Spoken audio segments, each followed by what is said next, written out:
Hello everyone and welcome back. मैं हूं दिवांशी आशा। आज समझते हैं मैक्रो इकोनॉमिक्स।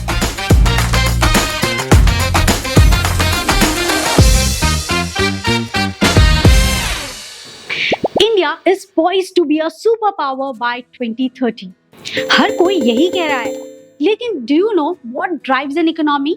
वो कौन से फैक्टर्स होते हैं जिनके आधार पर हम ये कह सकते हैं कि ये कंट्री काफी अच्छा परफॉर्म कर रही है? Well, it's the macro economics.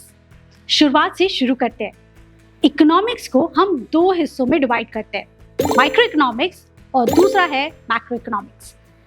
Micro economics में हम कंज्यूमर्स, कंपनीज और इंडस्ट्रीज के बिहेवियर और उनके डिसीजंस को स्टडी करते हैं, और macro economics is the study of an entire economy as a whole. आसान शब्दों में ये आपको बड़ा पिक्चर बताता है। सो आज के इस वीडियो में हम इस बड़े पिक्चर पर फोकस करने वाले हैं। We will discuss what is GDP, what is inflation and unemployment. Let's start with GDP.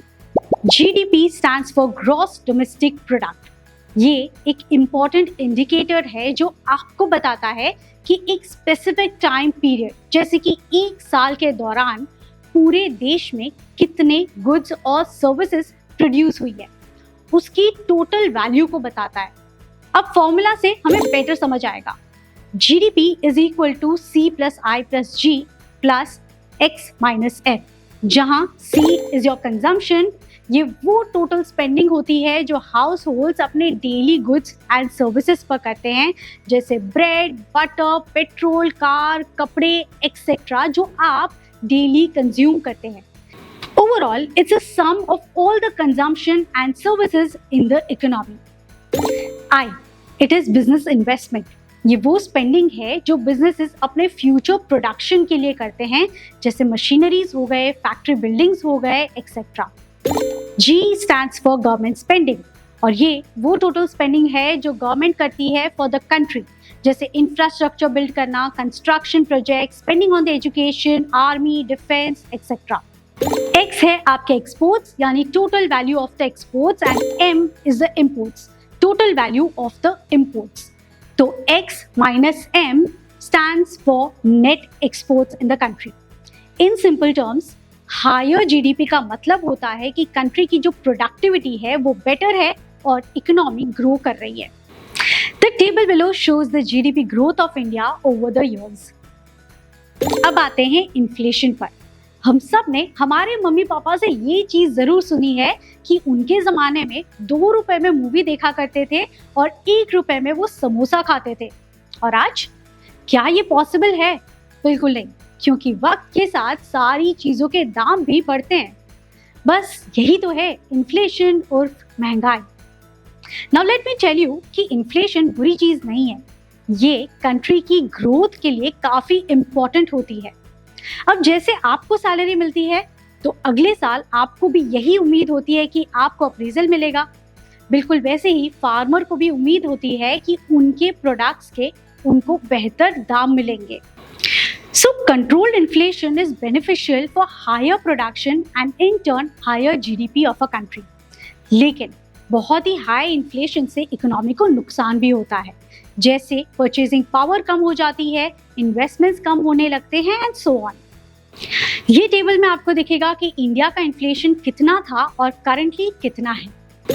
Coming to unemployment, again ये भी एक इम्पॉर्टेंट इंडिकेटर है to understand the health of an economy. It is a situation जब लोग काम करने की age में होते हैं, they are fit and skilled to work और एक्टिवली जॉब भी सर्च कर रहे होते हैं, लेकिन उनको कोई वजह से जॉब नहीं मिलती है। अनएम्प्लॉयमेंट कई तरीके के होते हैं, बट आपको सिर्फ इतना समझना है कि अनएम्प्लॉयमेंट रेट और इकोनॉमी में जो ग्रोथ है उसका इनवर्स रिलेशन होता है। जैसे जैसे इकोनॉमी ग्रो करती है वैसे वैसे अनएम्प्लॉयमेंट कम हो जाता है and vice versa. Also country में जितनी पॉपुलेशन बढ़ती जाएगी, अनएम्प्लॉयमेंट के चांसेस उतने ही ज़्यादा बढ़ते जाते हैं। सो अब जब भी आप किसी इकोनॉमी की हेल्थ को देखना चाहते हैं, इन 3 फैक्टर्स को ज़रूर देखें।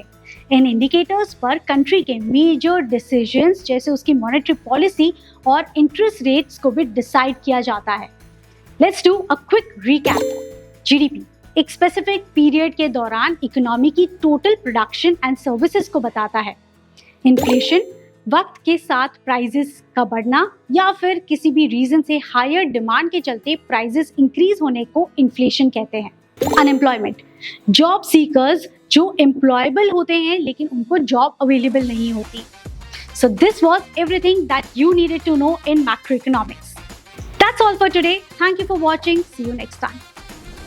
ऐसे और informative videos के लिए stay tuned with Kotak Stock Shala.